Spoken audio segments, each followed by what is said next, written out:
आपल्या जन्मकुंडलीतील कोणते ग्रह हे कमजोर आहेत हे आपण त्या ग्रहांच्या लक्षणांवरून ओळखू शकतो.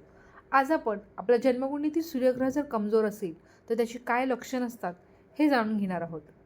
सूर्य ज्या व्यक्तींचा कमजोर असतो अशा व्यक्तींमध्ये नेहमी आत्मविश्वासाची कमी असते. अशा व्यक्तींचं त्यांच्या वडिलांबरोबर जमत नाही, मतभेद असतात, त्यांचं एकमेकांचं पटत नाही. अशा व्यक्तींना सरकारी कामामध्ये नेहमी अडचणी येतात. ज्यांचा सूर्यग्रह कमजोर असतो अशा व्यक्तींमध्ये लीडरशिप क्वालिटीजची कमी असते. अशा व्यक्ती जिम्मेदारी घेण्यापासून दूर राहतात. ज्यांचा सूर्यग्रह कमजोर असतो अशा व्यक्तींना नेहमी हृदयसंबंधित, ब्लड प्रेशर संबंधित समस्या येतात, डोळ्यासंबंधित समस्या येतात, शरीर नेहमी थकलेलं किंवा कमजोर जाणवतं, शरीरामध्ये ऊर्जेची कमी असते. अशा व्यक्ती या नेहमी दुसऱ्यांवरती अवलंबून असतात. त्यांना मान सन्मान, प्रतिष्ठा यांची लवकर खराब होते व त्यांना केलेल्या कामाचं श्रेय त्यांना भेटत नाही. तर ज्यांचा सूर्यग्रह हा कमजोर असतो त्यांना ही लक्षणं दिसून येतात.